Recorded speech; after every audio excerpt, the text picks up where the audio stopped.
Tonight, several investigators back at Nancy Guthrie's property, some standing in that doorway where the masked man showed up, others in the backyard taking photos and appearing to analyze something on the sliding glass door. The FBI did not say what prompted this activity, but two law enforcement sources say officials are working on handing the home back over to the family. He walked into the suspect's world with nothing but a number. One number. 2 digits. And it changed everything. 92. Not a theory. Not a guess. Not the kind of statistic someone pulls from thin air to fill airtime on a cable news segment. This number came from decades of FBI data. From thousands of homicide investigations. From the most exhaustive research into violent crime ever conducted on American soil. And when Dr.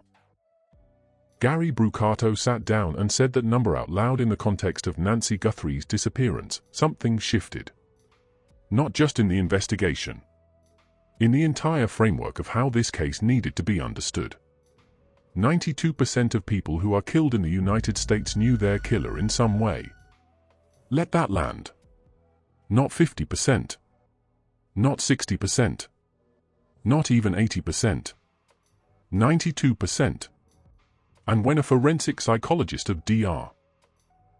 Brucato's caliber applies that number to a specific case, to a specific woman, to a specific night in Tucson, Arizona, it does not leave much space for any other conclusion. It narrows the field. It tightens the circle. It points, with the quiet certainty of mathematics, toward a door. And Dr. Gary Brucato walked straight toward it. This is the story of how he got there. It comes a day after Savannah posted that heartbreaking video offering a $1 million reward for any information that leads to the recovery of her mother. In the 12 hours after, a senior law enforcement official says the FBI received more than 750 new tips. But experts say it's now about quality over quantity. Before the analysis. Before the profile. Before the forensic framework that became the most complete and disturbing breakdown anyone has publicly produced on the Nancy Guthrie case, there is a question that needs answering first. Who is this man, and why does his opinion carry the kind of weight that makes investigators stop and listen? Dr. Gary Brucato is not a television personality who stumbled into true crime commentary. He is a forensic psychologist and clinical researcher. A visiting scholar at Boston College. A member of the expert panel at the Cold Case Foundation. He is the co-author of a landmark work called The New Evil, a book that examines the emergence of modern violent crime with the precision of a surgeon and the patience of someone who has spent decades studying what human beings are capable of at their worst. He helped lead the development of the Columbia University Mass Murder Database, one of the most comprehensive research projects ever assembled to examine the psychological architecture of those who commit mass violence. This is a man who lives inside the data. When the Idaho student murders shook the country and investigators were still building a picture of who they were looking for, Dr. Brucato sat down and produced a profile. Before an arrest. Before a name was attached to the case. His profile matched the man who was eventually charged. That is not luck. That is a career's worth of pattern recognition applied to the cold facts of human behavior. So when Dr. Brucato looked at the Nancy Guthrie case and started talking, the room went quiet. Hi viewers, do you believe Nancy Guthrie is still alive, yes or no? Drop your answer in the comments right now. Because what he said next was not the kind of analysis that gets forgotten. It was the kind that reaches through the screen and grabs something in the chest. The kind that reframes everything a person thought they understood about this case and replaces it with something far more unsettling. He did not start with accusations. He did not point fingers before the evidence had been examined. He did what every serious forensic mind does when a case is this complex. He started by eliminating what could not have happened. And in doing so, he carved a path through the noise until only one shape remained standing in the dark. But before the forensics, before the statistics, before the profile and the framework and the number that started all of this, there is something else that needs to be said. Outside Nancy's home, signs of hope. This memorial here continues to grow. In addition to the yellow flowers, there's a number of hand-painted signs, and even back here, these mahjong tiles. That's one of Nancy's favorite hobbies. Amid the outpouring of love, the intense public interest in this case has at times led to false accusations. There is a woman at the center of this case. Her name is Nancy Ellen Long Guthrie. She was 84 years old. She stood 5 feet tall. She had lived in the same home in the Catalina Foothills neighborhood of Tucson, Arizona for more than 50 years. Same street. Same garden. Same Sunday church pew. She raised 3 children, largely on her own, after her husband died in a mining accident in Mexico. She outlived him. She outlived the kind of grief that breaks most people. And she built herself a quiet life in the desert, the kind of life defined by routine and familiarity and the comfort of knowing exactly what each day would bring. Her oldest daughter is Savannah Guthrie, the anchor of the Today Show on NBC. Every morning, millions of people watch Savannah sit in that chair and deliver the news with the steadiness of someone who has been trained to hold it together no matter what is happening behind her eyes. Think about what it means to do that job while your mother is missing. Nancy also had another daughter, Annie, married to a musician named Tommaso Cyan. And a son, Cameron. A family. A whole world of people who loved her and knew her and had dinner with her on the last normal night of her life. January 31st, 2026. A Tuesday. Nothing unusual. Nancy had dinner at Annie and Tommaso's home. She ate. She visited. She was Nancy, exactly as she always was. At 9:48 that night, Tommaso drove her home. He walked her to her front door. He confirmed she went inside. He got back in his car and left. The house was quiet. And then the night changed forever. By the time Dr. Brucato finished his analysis, that quiet house in the Catalina foothills was no longer just a crime scene. It was a story. A story with a beginning, a calculated middle, and a conclusion that the evidence was already in the process of writing. One that would eventually lead him, through data and decades of research and the unforgiving logic of forensic science, directly into the world of the person responsible. The door was already there. He just had to follow the number to find it. And 92% only gets more terrifying the closer you look. Her heart told the truth when she could not. That is where this story really begins. Not with the masked figure. Not with the camera footage. Not with the investigators or the forensic profiles or the $1 million reward that still sits unclaimed. It begins with a small electronic device sitting inside the chest of an 84-year-old woman, doing what it was designed to do, keeping her alive, recording every beat, every surge, every moment her body responded to the world around her. Nancy Guthrie had a pacemaker. She also needed daily medication. Pima County Sheriff Chris Nano stood in front of cameras and confirmed something that most people following this case from the outside did not fully absorb. Nancy could not walk 50 yards on her own under normal conditions. 50 yards. Half a football field. That was the physical reality of the woman someone chose to target on the night of January 31st, 2026. Think about that choice for a moment.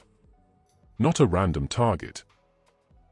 Not a crime of opportunity against someone who happened to be in the wrong place. Someone looked at an 84-year-old woman with a heart condition, a woman who needed medication to function, a woman who could not cover half a football field without difficulty, and they made a decision. They planned. They prepared. They showed up at her door in the early hours of the morning with gloves and a weapon and a backpack and a level of composure that, as Dr. Brucato would later explain, pointed toward something deeply clinical about who they were. But first, the night itself. Early on, without evidence, many internet sleuths deemed Dominic Evans, a local teacher and bandmate of Nancy's son-in-law, a suspect.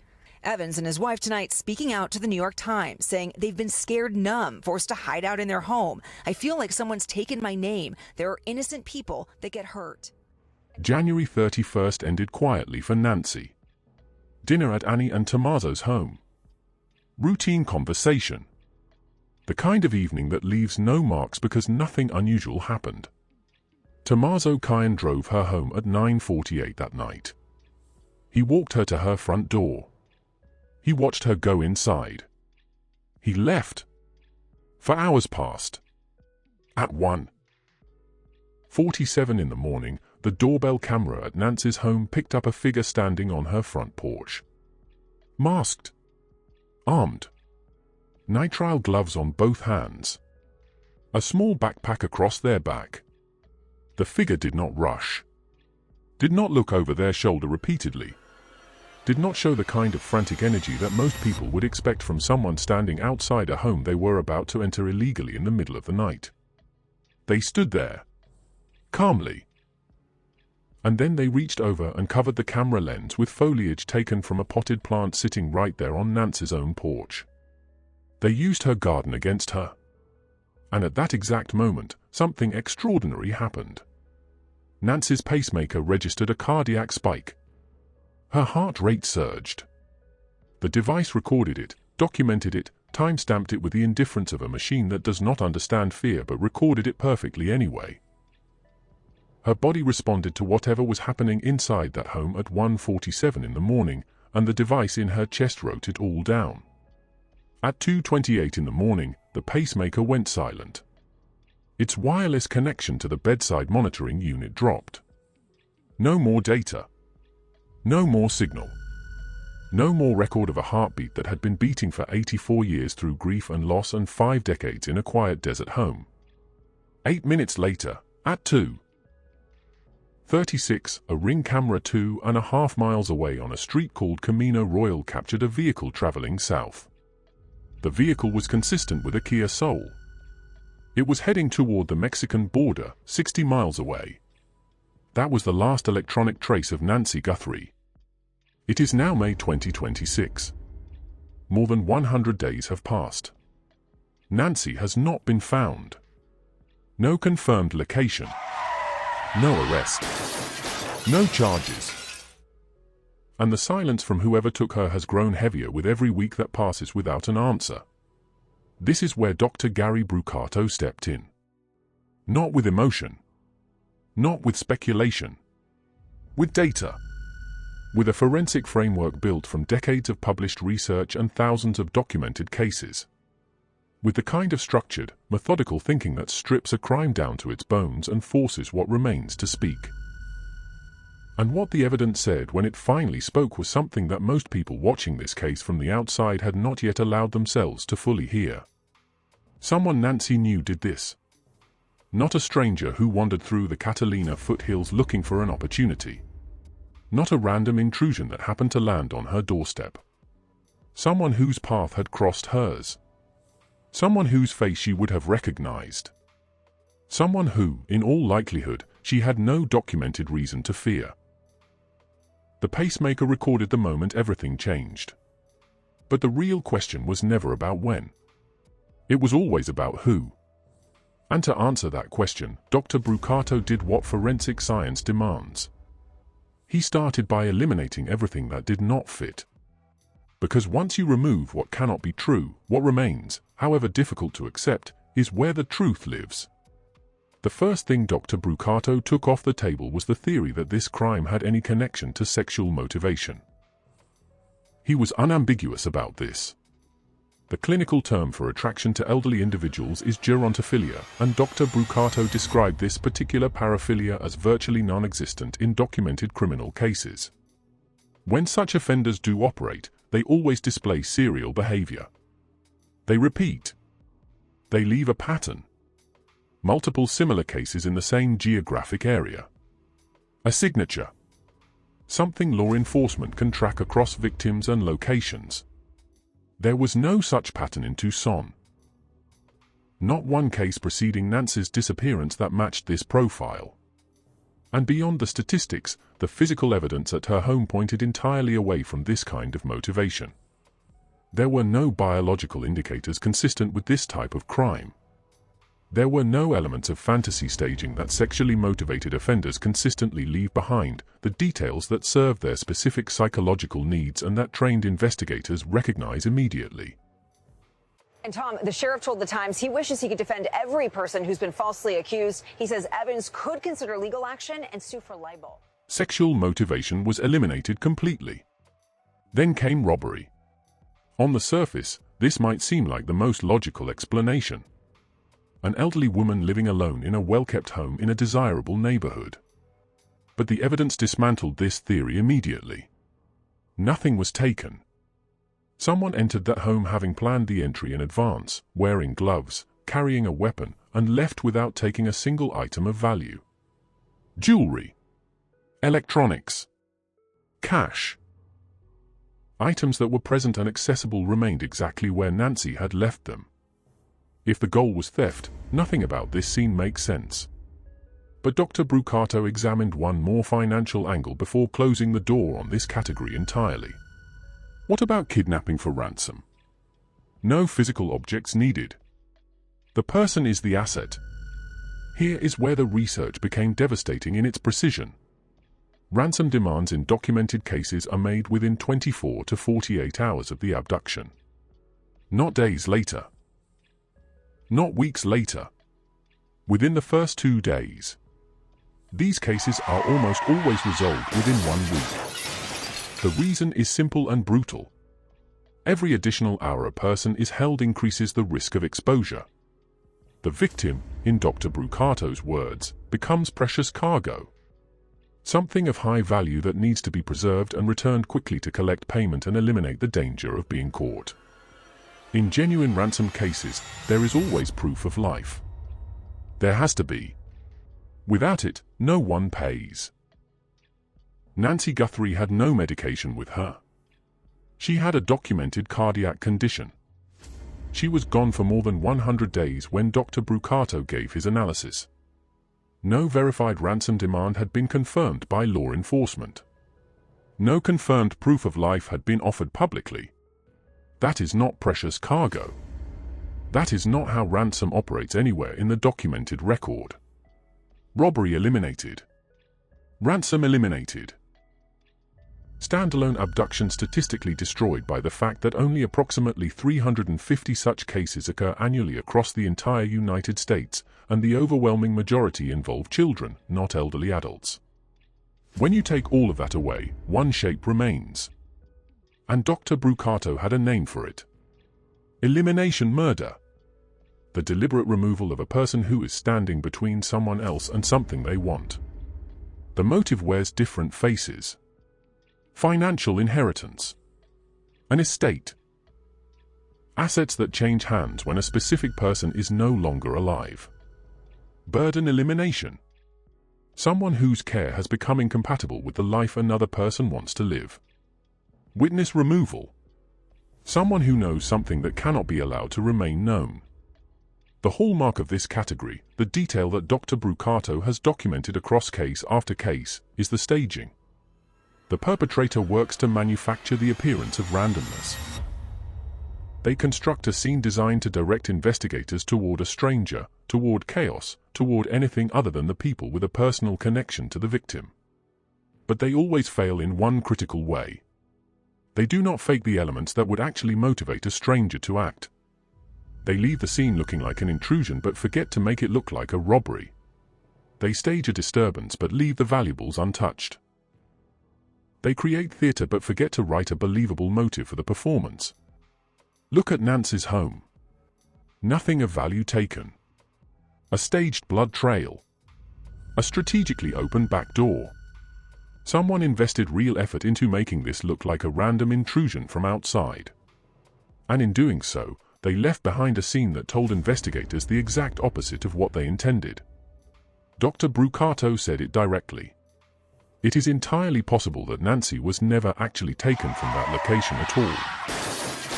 That what happened to her happened somewhere else entirely, and that what was left at the home was constructed afterward to create the impression of an abduction.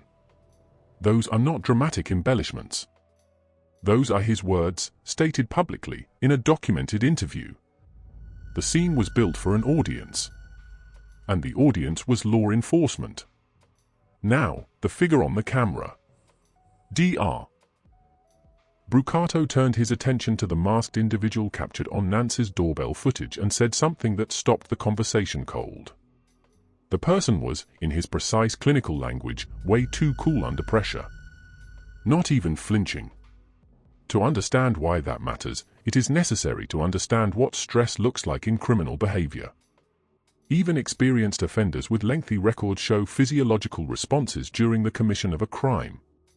Elevated heart rate, rapid movement, checking surroundings, hurrying through actions.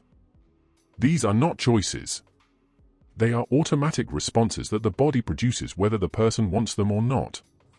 The figure on Nancy's camera showed none of that. Dr. Brucato identified this composure as a potential indicator of psychopathic character structure. Not a dramatic label thrown around loosely. A clinical description of a specific personality pattern. Reduced empathy, reduced remorse, and critically, a blunted fear response.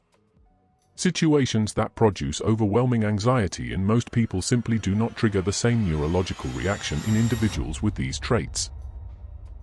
That is why the figure could stand at a camera in the early hours of the morning, about to commit a serious crime, and appear completely unbothered. But here is the paradox that Dr. Brucato identified. The same person who stood calmly at that camera also wore the holster incorrectly, positioned in a way that could have been dangerous to themselves. The firearm visible in the footage did not match the holster, indicating a fundamental unfamiliarity with weapons despite carrying one. They brought what appeared to be foliage or flowers to the house, a detail Dr. Brucato specifically called out as bizarre, something he said would probably make sense later once investigators understood the full premise of what occurred. And most tellingly, this person was caught on camera at all. A genuinely skilled individual with serious operational experience would have addressed the security system before approaching. They would not have been standing there to be recorded. Calm enough to show no fear. Careless enough to make mistakes a professional would never make. Dr. Brucato described this person as someone who was not particularly bright but was willing to do things that most people cannot bring themselves to do. Comfortable with violence. Unskilled at executing it without leaving traces. And that paradox pointed directly to his most important conclusion. This person did not act alone. Dr. Brucato introduced a framework that reframed everything. He called them the waiter and the chef. The person on the camera was the waiter. Visible. Present. The face of the operation. The one who physically carried out the task. But not the one who designed it. Not the one who decided it needed to happen. Not the one who chose the target, mapped the approach, or understood exactly what was supposed to be accomplished that night. Behind the waiter was a chef. Someone who planned this. Someone who gave the order. Someone who was intelligent enough to know that standing in front of a camera themselves was not an option, and who arranged for someone else to do the physical work while they remained invisible. The chef, Dr. Brucato explained, would appear entirely prosocial to the outside world. That was his specific clinical word. Superficially prosocial. Meaning this individual looks normal. Looks kind. Looks like the sort of person no one would suspect. They may have appeared warm to Nancy herself. Helpful. Trustworthy. Someone she had no reason to fear. Beneath that surface was a financial reason to want her gone. And this is where the 92% closes the argument. If the motivation was financial, and if the person behind it appeared kind and trustworthy to Nancy, then that person was not a stranger. They were in her orbit. They had some form of access to her life, her home, her routine. Not a passing stranger. Someone whose presence near her would not have raised a single question. Dr. Brucato also flagged something about the waiter's profile that created a specific investigative pathway.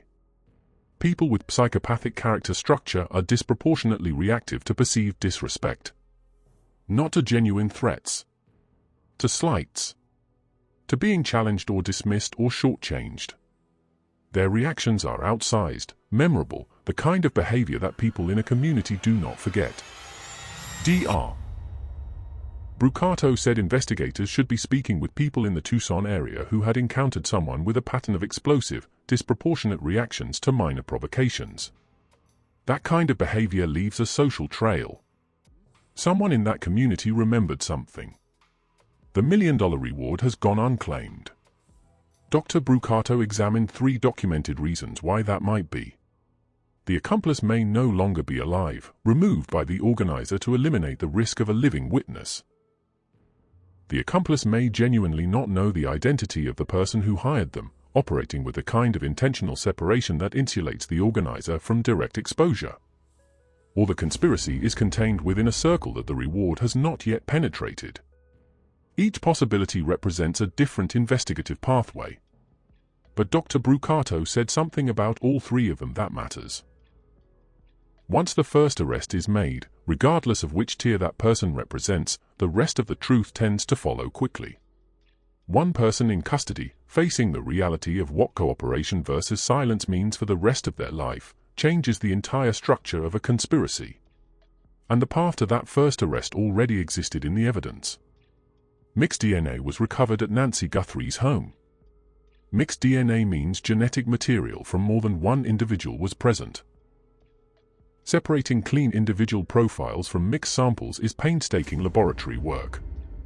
Dr. Brucato noted that establishing those profiles can take up to a year. That timeline has frustrated people watching from the outside. But it is simply the reality of the science, and impatience does not accelerate a laboratory. Once those profiles are established, they can be submitted to genealogical databases.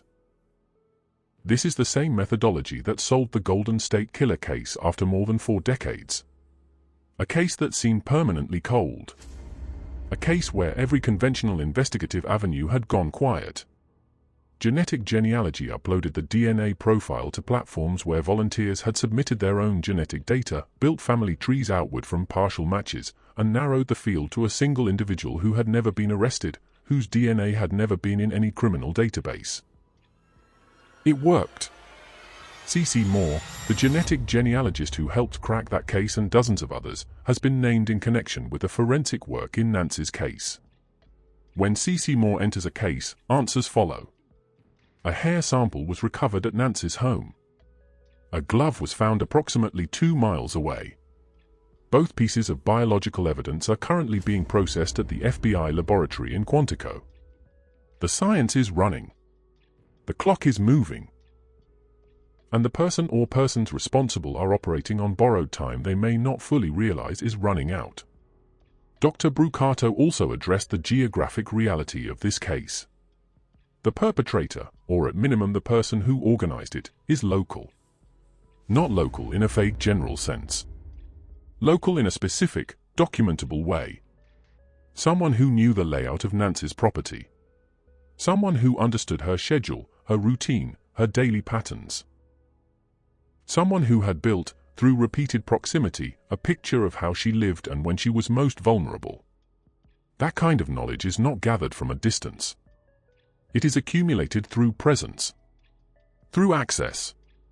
Through the kind of recurring contact that eventually becomes invisible because it looks ordinary. Savannah Guthrie sits in that anchor chair every morning. She delivers the news. She holds it together in the way that professionals train themselves to do. But behind those eyes is a daughter who does not know where her mother is. Who had dinner with her on January 31st and said goodbye at a front door and has been waiting ever since for an answer that has not come.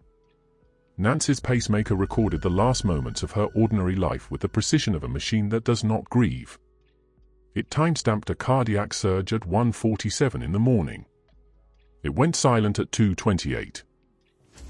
And somewhere between those 2 numbers is the full truth of what happened to Nancy Ellen Long Guthrie. Dr. Brucato did not end his analysis with uncertainty.